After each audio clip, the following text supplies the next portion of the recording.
From 27,000 feet, German ace Ralph Wiershausen smirked behind his oxygen mask. He was flying his Focke-Wulf 190 high over occupied France, watching the enemy climb to meet him. But these weren't Spitfires. They were something new, something clumsy. The massive American fighters strained for altitude, their shapes so awkward and bulky he couldn't help but "My God," he radioed his wingman, "the Americans have sent us flying milk bottles." But down below, a different battle was being fought, a battle against gravity itself. 16 American Thunderbolts were forcing their way into enemy airspace. Each plane was a paradox, a massive 2,000 horsepower engine chained to a 7-ton airframe. To the Germans watching from above, accustomed to nimble fighters, the P-47s were a joke. A barrel-shaped body, stubby little wings, a giant propeller that seemed to drag the whole thing through the sky. They weren't just ugly, they looked wrong. And in the sky, wrong meant dead. But Wiershausen was wrong, fatally wrong. He saw a clumsy target. He should have seen a killer in disguise, because what was hidden inside that ugly frame was a terrifying secret. This wasn't a fighter plane in the traditional sense, no. It was a delivery system for the 8.5 caliber machine guns mounted in its wings. It was a flying shotgun designed for one purpose only: to unleash a storm of lead so dense it could tear a German fighter out of the sky in a single 2-second burst. As the Germans circled, one American pilot saw the trap being set. His name was Don Blakesley, and he was one of the only men in the sky who had also flown the nimble British Spitfire. He knew his pilots were experts, trained to turn and dogfight with the best of them. But he also knew a fatal secret. This new plane wasn't a Spitfire, and trying to fly it like one wasn't just wrong, it was a death sentence. This was a clash of philosophies. The Germans built scalpels, lightweight, agile fighters designed to outturn their opponents. But the Americans had built a hammer. The Thunderbolt was designed to ignore the old rules, using its immense power and weight to dictate the fight on its own terms. In those cockpits were future legends, men who would one day own these skies, but not today. Today they were rookies in a brand new machine, staring down the most lethal collection of pilots the world had ever seen. The Germans had been at war for 4 years. The Americans, this was day one. This is the story of how that happened. It's the story of a single, brutal question the Luftwaffe couldn't answer. How did a handful of rookies in a plane everyone laughed at completely dismantle the greatest aerial fighting force ever assembled? This is how the hammer beat the scalpel, and it's how the sound of laughter in a German cockpit was replaced by the sound of 8.5 caliber machine guns tearing their world apart. In the summer of 1940, the world was on fire, France was falling, and the German Luftwaffe looked unstoppable. In the midst of this panic, the U.S. Army went to one man, a designer named Alexander Kartveli, with a desperate demand: build us a fighter that can beat theirs. But Kartveli saw the flaw in their logic. He knew trying to build a better version of a German fighter was a battle they would lose, so he made a different choice. He wasn't going to outmaneuver them. He was going to build a monster that could absorb their best punch and deliver a knockout blow in return. He gathered his team and told them exactly what they were about to create. It will be a dinosaur, he admitted, but it will be a dinosaur with good proportions. When Kartveli's dinosaur was finally rolled out of the hangar, the men who had to fly it were stunned. It was a monster that defied every law of aviation they knew. It weighed almost twice as much as a Spitfire, and that was before a single bullet was loaded inside.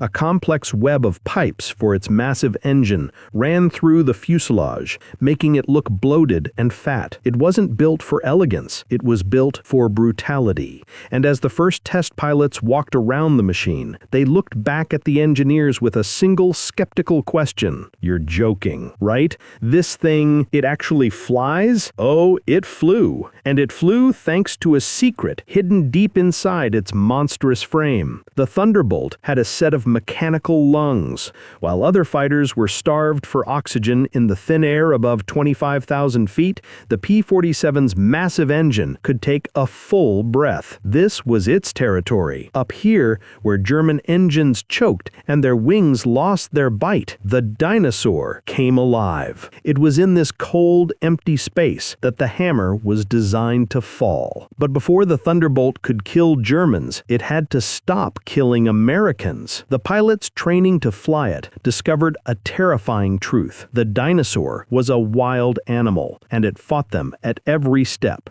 On takeoff, it would try to flip over. On landing, it would spin out of control. And in a dive, it would accelerate into a terrifying plunge so fast the controls would lock solid.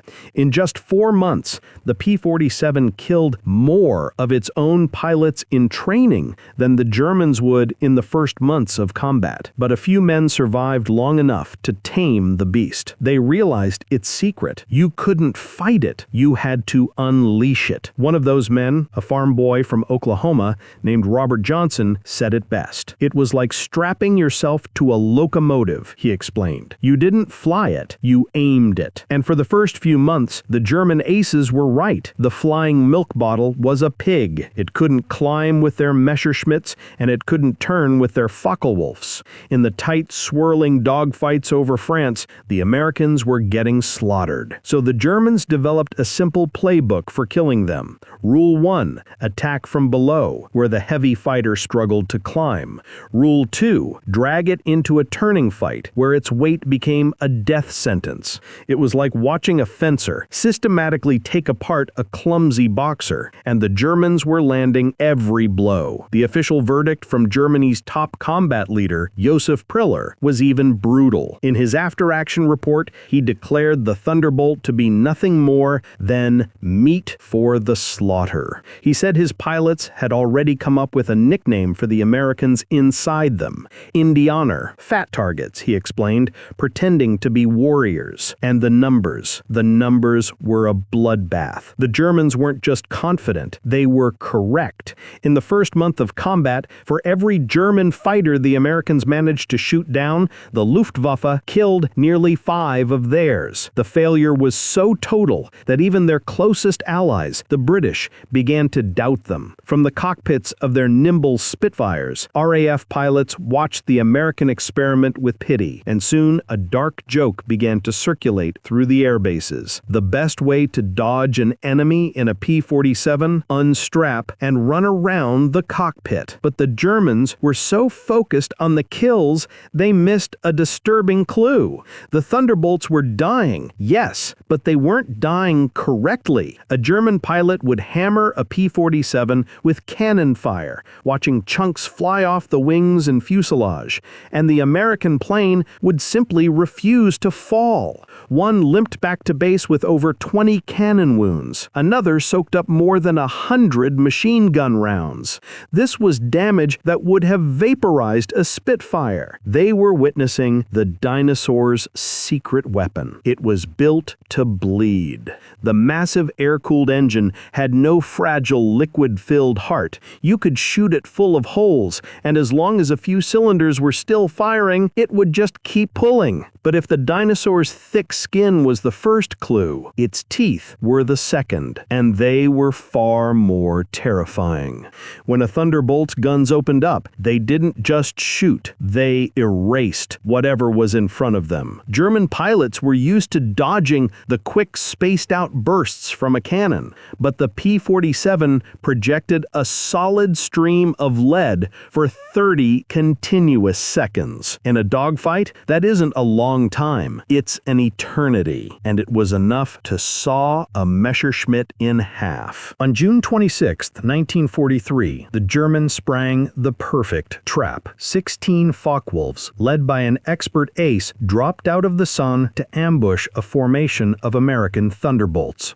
This was the exact scenario their playbook was designed for, a surprise attack from a superior position, and caught right in the middle of it was the farm boy from Oklahoma, Lieutenant Robert Johnson. The German scalpels were descending on the hammer, and Johnson was directly under the blade. It came from nowhere. One moment, Johnson was scanning the sky. The next, his world exploded. A sound like a jackhammer ripped through the cockpit as cannon shells tore into his wings. His canopy didn't just crack, it vaporized into 1,000 pieces. A wave of hot, blinding hydraulic fluid sprayed across his face. The entire front of his engine was ripped away. And then came the fire, erupting from the instrument panel and crawling up toward his feet. Bleeding from his leg and nose, Johnson knew he had seconds to get out. He grabbed the emergency handle to blow the canopy. Nothing happened. He pulled again with all his strength. It was fused solid. In a moment of sickening clarity, he understood. One of the cannon shells hadn't just damaged his plane, it had perfectly welded his only escape hatch shut.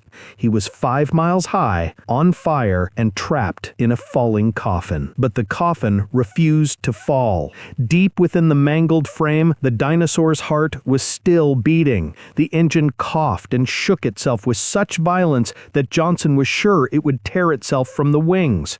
He couldn't see through the oil-smeared windscreen. The controls barely responded, but it flew. At a point where any other plane in the world would have been a cloud of falling shrapnel, the Thunderbolt flew. It was more whole than airplane, but it was still in the sky. Then it got worse. As Johnson wrestled with the ghost of his airplane, a new shape appeared behind him. It was a lone Focke-Wulf, a single wolf that had found a wounded straggler separated from the herd. The German pilot saw what should have been the easiest kill of his career, a shattered American fighter, barely moving, its pilot trapped and bleeding in the cockpit. It wasn't a fight, it was an execution. The German pilot settled in behind Johnson, lined up his sights on the smoking wreck, and pulled the trigger. Johnson hunched down behind his armor plate as a new storm of explosions ripped through his aircraft. It felt like the plane was being torn apart bolt by bolt. The German held the trigger down, pouring his entire ammunition load of cannon shells into the crippled Thunderbolt, waiting for the inevitable fireball. But there was no fireball. He watched in disbelief as the American plane, riddled with even more holes, simply kept flying. He closed the distance again and opened up with his machine guns, stitching the fuselage from tail to cockpit. Still nothing. The dinosaur just wouldn't die. Then the shooting stopped. Out of ammunition, the German pilot drifted alongside Johnson's aircraft. For a few seconds, the two men were flying less than 50 feet apart. Johnson stared at his executioner. He was young, blonde, and his face told the entire story. He watched his expression change from the cold confidence of a killer to the frustration of a craftsman whose tools had failed, and finally to a look of pure, uncomprehending awe. The German pilot stared at the flying sieve that was Johnson's plane, shook his head, and raised a hand in salute. Then he banked his fighter and flew away, leaving the unkillable dinosaur to limp home. When Johnson finally touched down, his engine gave one last shudder and died. It had held on just long enough. The ground crew that gathered around the plane fell silent. They started counting the bullet holes but gave up when they passed 200. What they found was a lesson in miracles. A cannon shell had passed through the cockpit, exploding just inches from Johnson's skull. Another Another was stopped by the armor plate behind his back. The fuselage was so mangled that 3 of its 4 main structural beams were gone. By every known law of aviation, the tail should have ripped off, but it hadn't. The Dinosaur was broken, bleeding, and dead on the runway, but it had kept its promise. It had brought its pilot home. The story of what happened to Robert Johnson spread like a firestorm. For the Americans, it was a moment of awe. As engineers picked apart the wreckage, they realized the Dinosaur they had built was even tougher than they had dreamed. But for the Germans, it was a moment of disbelief. When the official report from the Focke-Wulf pilot landed on the desks of Luftwaffe intelligence, it was dismissed as a lie, the excuse of a young pilot who had failed to secure an easy kill. But then other pilots from his squadron confirmed his story. The impossible was true. The flying milk bottle had met their best pilot in their best plane in a perfect ambush. It had taken his best shot over and over again, and it had won. Johnson's story proved the Dinosaur could take a punch. Now the Americans had to learn how to throw one. The man who wrote the new rule book was a commander named Hubert Zemke, who had watched too many of his young pilots die trying to fly the Thunderbolt like a Spitfire. He boiled down the brutal lessons from months of failure into a new, simple doctrine. He told his men to forget everything they thought they knew about air combat. The new law was simple. Don't turn with them, don't try to outclimb them, use your weight, use your power, use your guns. Zemke's doctrine turned the Thunderbolt's greatest flaw into its deadliest weapon, its own crushing weight. The Americans stopped trying to fight the Germans on their terms and started using gravity as a club. A P-47 would dive from high altitude, becoming an unstoppable force that no German fighter could follow. They would make a single, devastating pass, fire a 2-second burst from 8 guns, and then convert that speed into a near vertical climb, rocketing back to safety while leaving the enemy stalled out and helpless below. It was a brutally simple tactic, and the pilots gave it a brutally simple name: the Thunderbolt Turkey Shoot. The Americans' new answer to the dogfight was simple. They refused to have one. They would climb their Thunderbolts into the thin, cold air 5 miles up, a place where German fighters struggled to even breathe. From there, they would wait. When the enemy appeared below, the P-47s would simply roll over and fall out of the sky. To the German pilot, it was a terrifying sight, a 7-ton monster dropping on him so fast he couldn't even aim. There was no time to react. There was only the briefest moment before the hammer struck, and 8 machine guns unleashed what their survivors could only describe as a solid wall of lead. Planes didn't get shot down. They just disintegrated. On August 17, 1943, America sent its bombers on their most dangerous mission yet, deep into the industrial heart of Germany. But their escorts, the P-47s, were at the absolute limit of their range. They were running out of fuel, and as they prepared to turn for home, a new kind of German fighter appeared. They were heavy, twin-engine destroyers, bristling with cannons and rockets, designed for one purpose: to murder the now defenseless B-17s. One American commander, David Schilling, saw them moving in for the kill. Schilling and his 3 wingmen rolled their Thunderbolts over and dove. The entire event was witnessed by a German gunner named Heinrich Roth, one of the few who survived the next 60 seconds. He called them hammers from heaven. "I opened fire," he later explained. "Good hits. I saw them strike the fighter's wing. The P-47 didn't even wobble." Then it was the Thunderbolt's turn to fire. "The aircraft ahead of us simply came apart," Roth said. "Not shot down, destroyed. The wings separated, the tail was gone. In 2 seconds, it just became nothing." In less than a minute, 8 of the German bomber killers were erased from the sky. What the German pilots were failing to understand was that the Thunderbolt wasn't really a fighter plane. It was a delivery system. It was an industrial-age weapon designed around a simple, brutal core: its guns. The bullets for its 8 machine guns weighed nearly 900 pounds alone. It was a flying ammunition dump. While a German pilot had to carefully husband a few seconds tons of cannon fire. The American pilot could hold his trigger down for a solid half-minute, and all of that firepower was aimed at a single point in space, creating a 6-foot-wide buzzsaw of steel. The bullets themselves were a testament to American brutality, a mix designed not just to punch a hole in an enemy plane, but to set it on fire at the same time. But perhaps the final word on what it was like to be on the receiving end of a Thunderbolt's fury belongs to America's top ace in Europe, Gabby Gabreski. He saw it more than anyone. When you hit them with all 8, they don't just go down, they explode. He described watching a German fighter get caught in that stream of lead. I saw a 109 literally cut in half. The tail fell one way, the nose and wings another. By the fall of 1943, the Luftwaffe was discovering the second part of the Thunderbolt's trap. It wasn't just tough, it was the king of the high frontier. The American pilots had found a place the Germans couldn't touch them: the cold, thin air 5 miles above the earth. Up there, the P-47's mechanical lungs allowed its engine to breathe at full power, but the German fighters were suffocating. Their engines gasped, their wings felt heavy, and their controls turned to mush. They were trespassers in a kingdom where the dinosaur was the native predator, and they were the slow, clumsy prey. The final proof came on October 8th, when the new reality killed one of Germany's greatest living legends. Hans Philipp, an ace with over 200 victories, led his fighters to attack American bombers.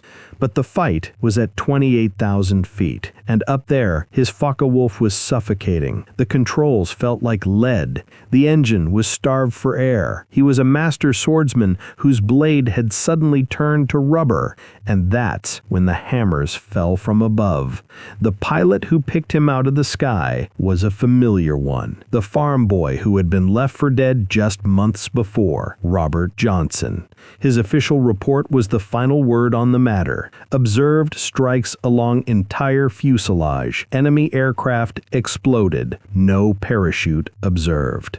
The death of an ace is a tragedy. The death of a legend is a crisis. And a single, terrifying question began to echo through every German airbase. If Hans Philipp couldn't beat it, who could? The German High Command demanded an answer. They wanted to know exactly what kind of monster they had unleashed. The official report that came back was a eulogy for German air superiority. It confirmed that the P-47 could fly higher than they could climb and dive faster than they could follow. It was armored like a flying tank, but it was the last line of the report that changed everything. It concluded that a single P-47 could absorb enough punishment to destroy 3 German fighters and still fly home. And just when the Germans thought they had finally written a playbook to survive the monster evolved. In early 1944, a new Thunderbolt arrived. It had bigger teeth, a massive new propeller with huge paddle-shaped blades that bit into the air, giving the dinosaur claws to climb. For months, the Germans' one guaranteed advantage, their one escape hatch, was to pull their nose up and climb away from the heavy American fighter. With this upgrade, that escape hatch was slammed shut and welded closed. The new P-47s could now climb right alongside them. The last safe space in the German sky had just been erased. The final verdict was written in the diary of a German ace, a veteran of over 200 combat missions. In February 1944, he saw something that told him the war was lost. "The fat American fighters have learned to climb," he wrote.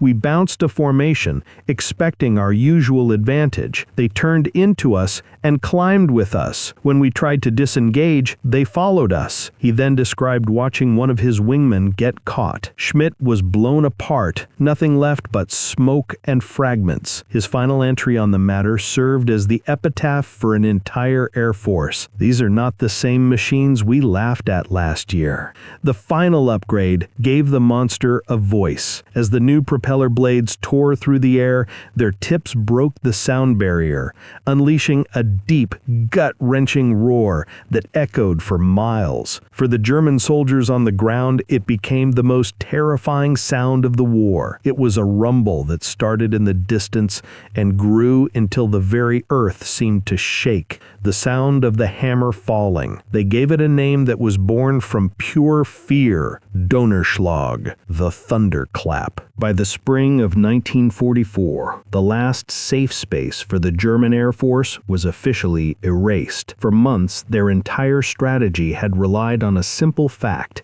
the American escorts would eventually have to turn back, leaving the bombers helpless. But now, the P-47s had drop tanks. The leash had been cut. The guard dogs could now follow the flock all the way to the target and back.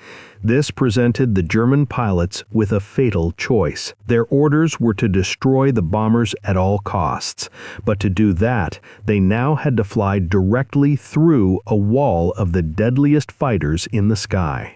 What had once been a German turkey shoot had now become a suicide mission. The final, terrifying truth about the Thunderbolt came from one of the deadliest fighter pilots in history, Major Gunther Rall, an ace with 275 victories. He described the moment his squadron saw the P-47s gathering above them. Someone laughed and said, "Here come the flying pigs," Rall recalled.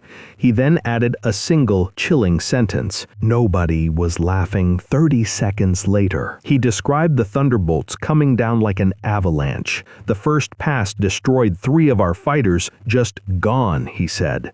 "Their guns didn't fire in bursts like ours. They poured out solid streams of fire." His final conclusion was the ultimate testimony.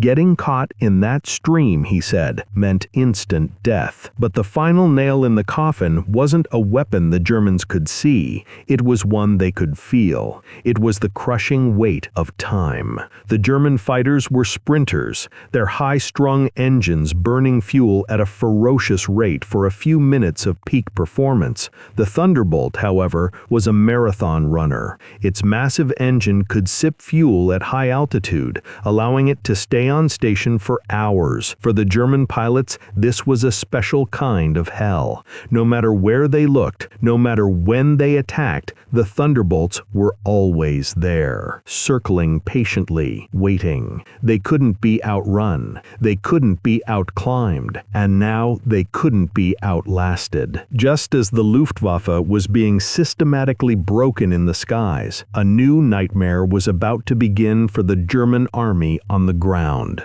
The arrival of the P-51 Mustang meant the P-47 was no longer needed as a long-range bodyguard.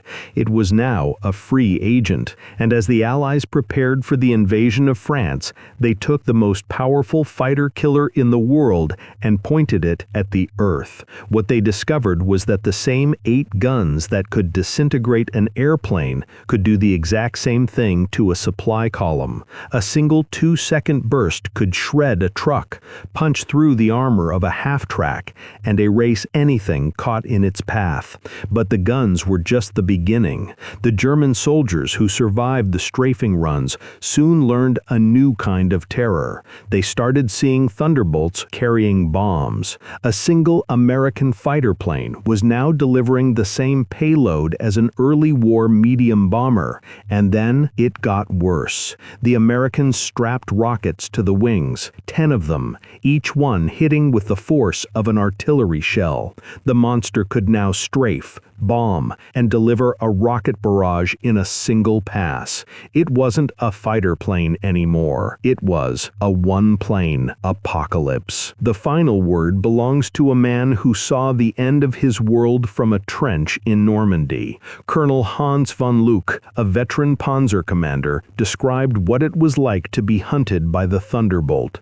He said they came in low, so low you could see the pilots' faces. He described the sound as a 3-part symphony of terror. First, the roar of the engines, then the scream of the rockets, and finally, the hammer of the guns. A column of our trucks simply ceased to exist. 20 vehicles transformed into burning wreckage in one pass. He said the psychological effect on his men was total.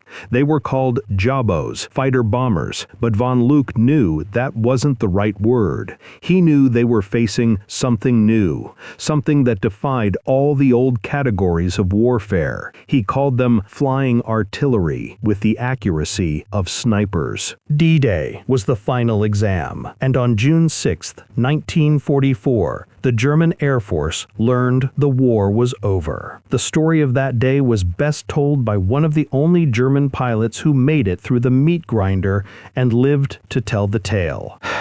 The sky belonged to the Americans, he reported. Thunderbolts were stacked from sea level to 30,000 feet. He described how his squadron of 12 fighters had tried to break through that wall of American air power at dawn. His next sentence was their eulogy. I was the only one to return. He said the Thunderbolts were waiting everywhere. You couldn't climb over them, couldn't dive under them. His final words painted the perfect picture of the slaughter. Their guns, he said, turned our fighters into aluminum rain. After D-Day, a new and brutal law was imposed upon the German army. If you moved during the day, you died. The P-47s owned the roads, the railways, and the fields. In a single month, they erased thousands of trucks, tanks, and trains from existence, paralyzing the German ability to fight back. The Germans grew desperate. They added armor to their vehicles. They packed the roadsides with anti-aircraft guns. They tried to hide. It was useless. The Thunderbolts were too fast to track, too tough to kill, and too numerous to avoid. Even their ultimate weapon, the legendary 88mm flak gun, was rendered helpless. The monster they had once laughed at now owned the day, and there was nothing they could do to stop it. But halfway across the world, in a completely different war, the Thunderbolt was solving a different problem. The problem was distance, the fear of a single engine over 1,000 miles of empty ocean. And in that world, the Dinosaur's toughness wasn't a feature, it was a lifeline. Its rugged engine and heavy frame meant it could take the punishment of the jungle airfields and still get its pilot home. This new reality was proven by a single man on a single day. Colonel Neil Kirby led just 4 Thunderbolts against a swarm of 40 Japanese planes. He dove into the enemy formation and in a single furious battle shot down 6 of them himself. It was an act of aggression so total it earned him the Medal of Honor. The Japanese had mastered a war of elegant, lightweight fighters. Their entire combat doctrine was built around agility, but the Thunderbolt didn't play by their rules. The final verdict on this new kind of warfare came from one of Japan's greatest aces, Saburo Sakai. He wrote, "We called them monsters." He described how his 20mm cannon, a weapon that could shred other American planes, was rendered useless.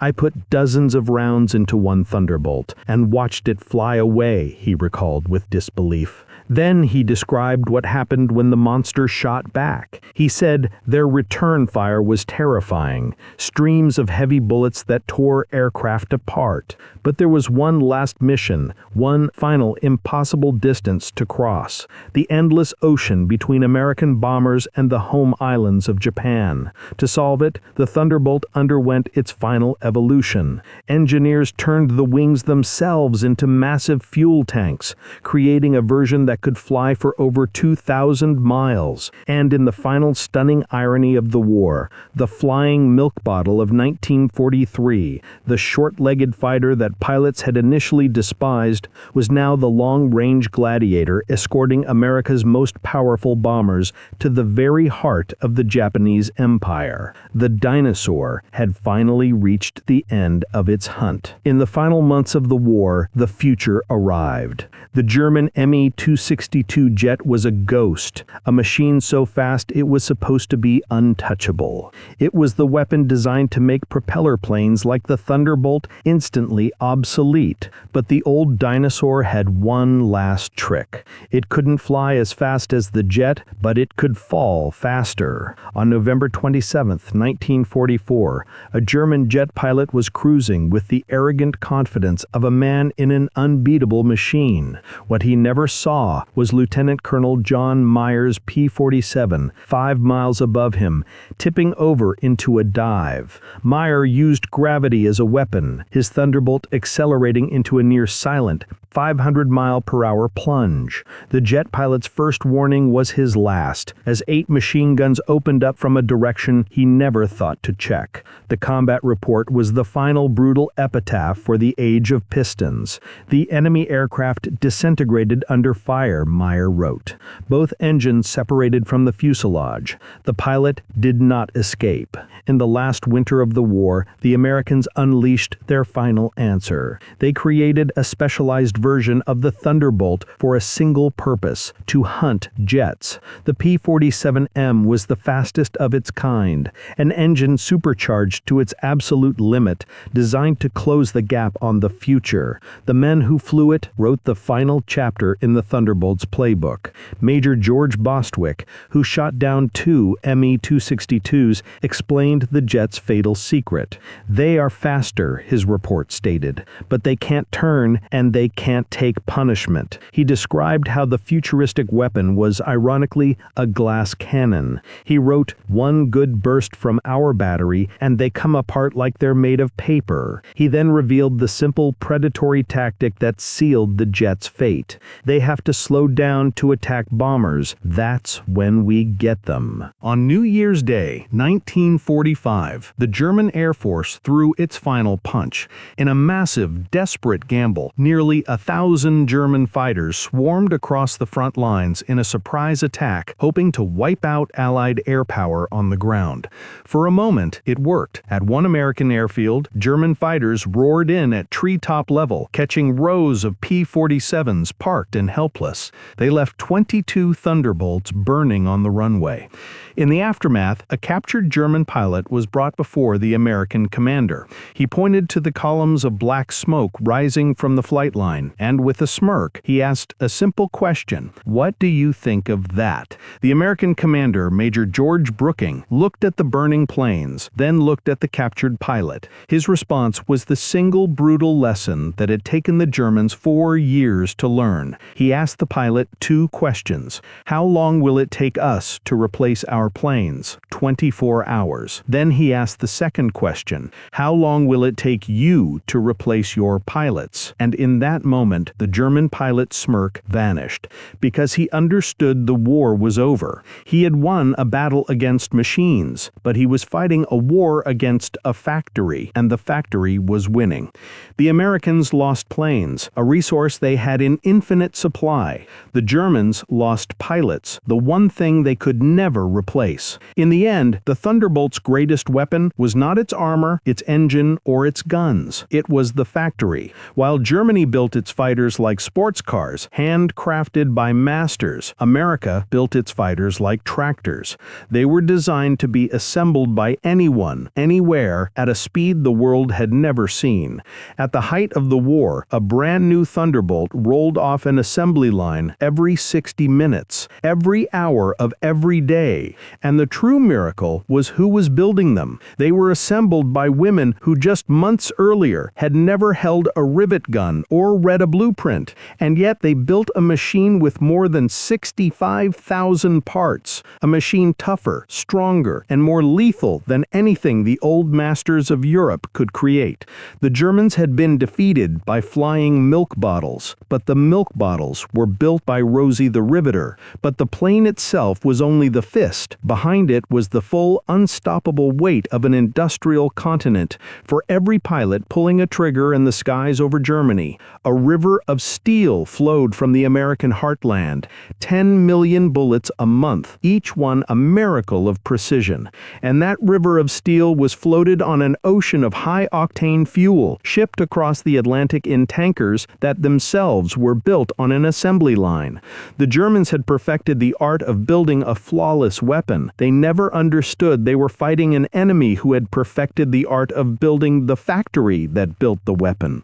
It was a war won not by tactics, but by tonnage. But the factory's ultimate creation wasn't made of steel. It was the man inside the machine. While Germany bled its veteran pilots dry, America's training schools were creating a river of new ones, 30,000 a year. Every American who climbed into a Thunderbolt was a master of his craft, with 400 hours of flight time before he ever saw the enemy.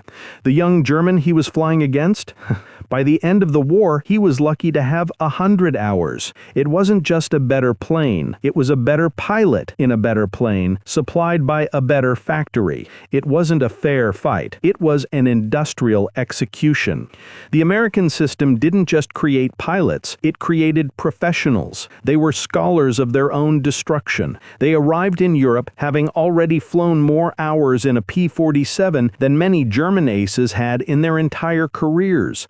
They had memorized their enemy's weaknesses. They had studied the science of killing on gun cameras. They were not rookies, they were graduates. The final word belongs to one of them, a young lieutenant who arrived in the last year of the war. He said, "I had 420 hours. My first mission, I knew exactly what to do." Then he delivered the final brutal epitaph for the entire German war effort. He explained the German pilot he faced couldn't have had half my experience.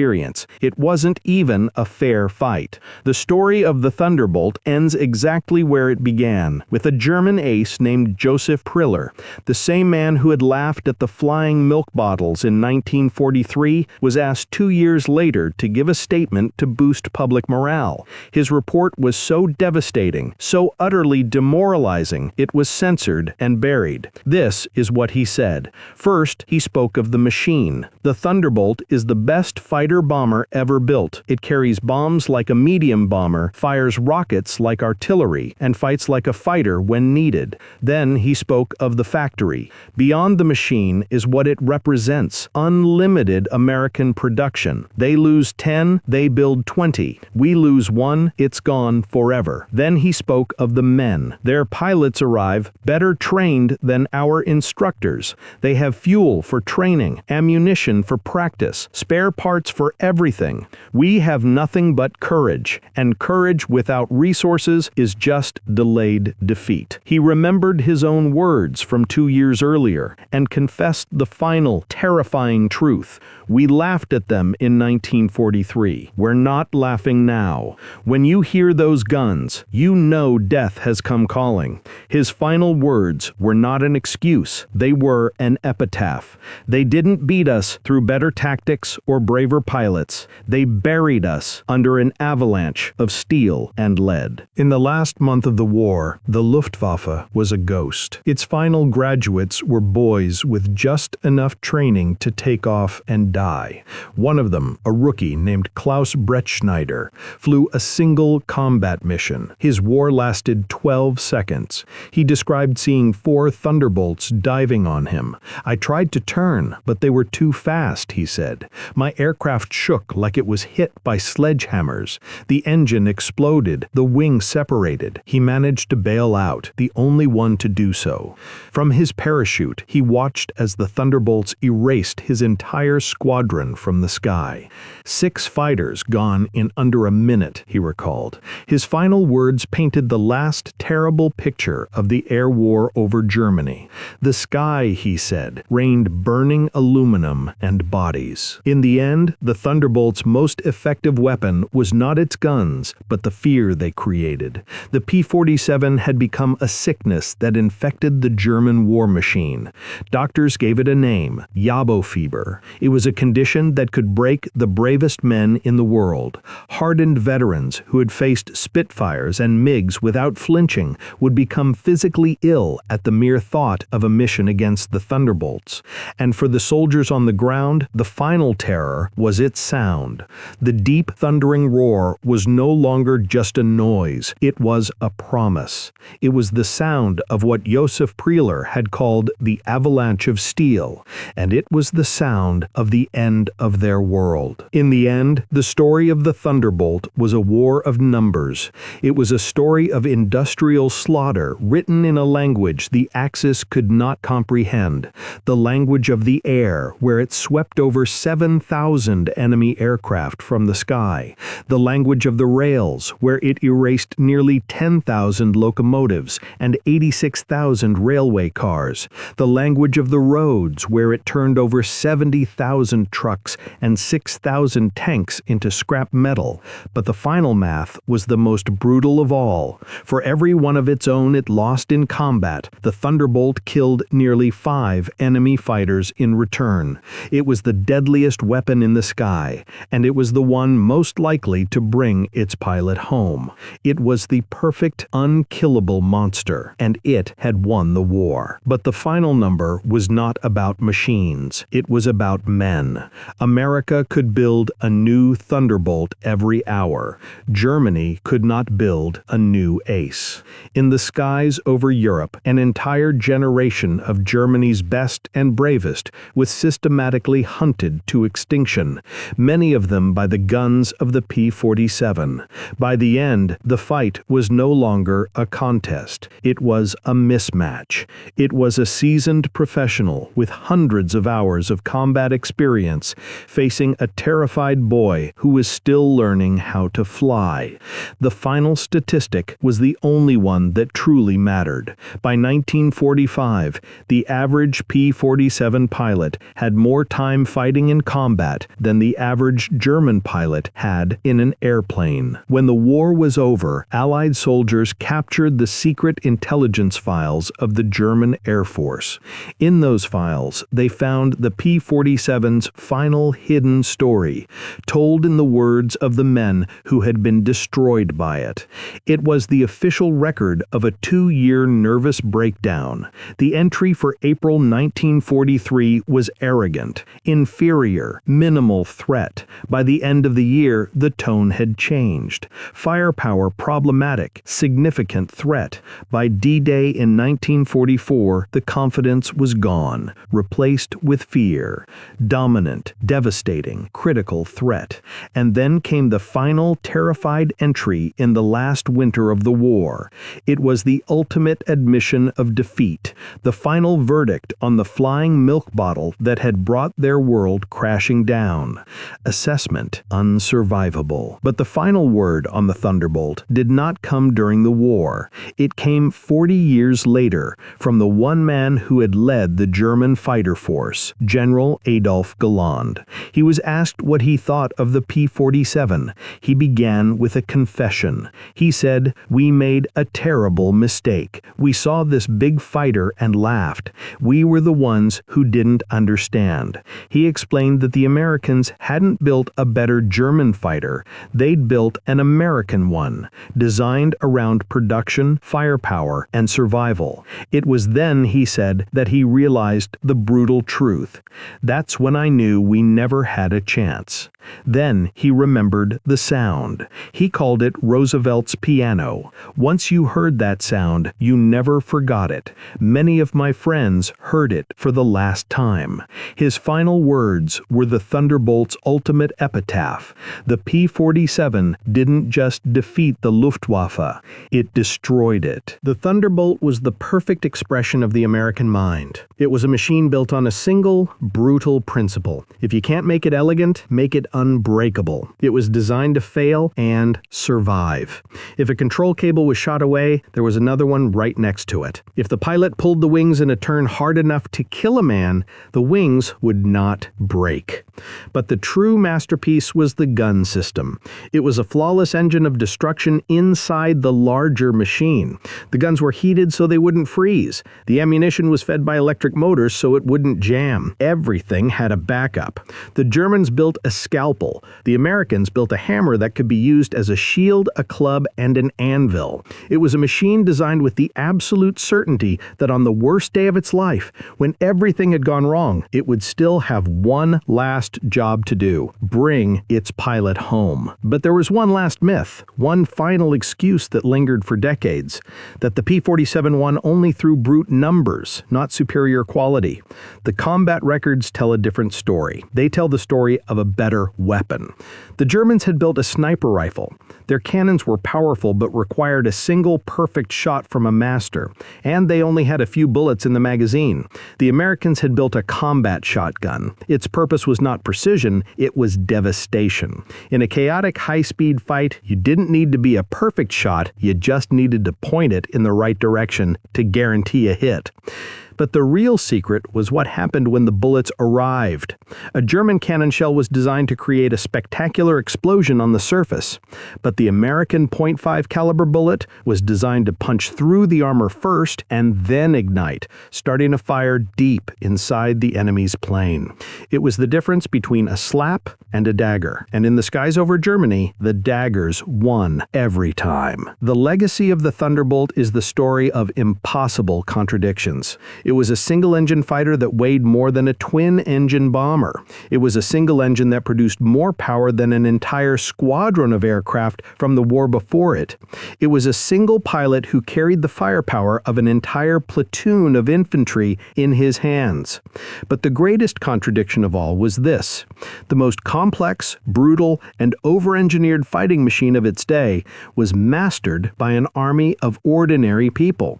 It was built by women who had never seen a factory, maintained by mechanics with only weeks of training, and flown to victory by kids who, just months earlier, had been sitting in a high school classroom. But the final word on the Thunderbolt's legacy isn't found in statistics. It's found in the fear. Go to the Air Force Museum in Dayton, Ohio. Find the restored P-47. The placard on the wall will tell you its speed and its victories. But the truth of the airplane is in a small display case nearby.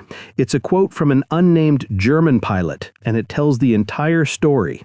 He started with the arrogance of 1943. He said, "We laughed when we first saw them, fat, ugly American fighters that couldn't turn, couldn't climb, couldn't fight." Then came the horrifying realization. We stopped laughing when we realized they didn't need to turn or climb. He explained the brutal, simple logic of the machine. They just pointed those guns at you and you ceased to exist. And then he gave the final, heartbreaking epitaph that defined the entire war. The laughter, he said, died with our comrades. The story of the P-47 Thunderbolt is the story of a 2-year-long joke. In the beginning, the Germans told the joke. They laughed at the clumsy American flying milk bottle. In the end, 8 Browning machine guns delivered the punchline. In 1943, the sky over Germany was full of laughter. By 1945, it was silent. The thunder had spoken, and the sky belonged to America.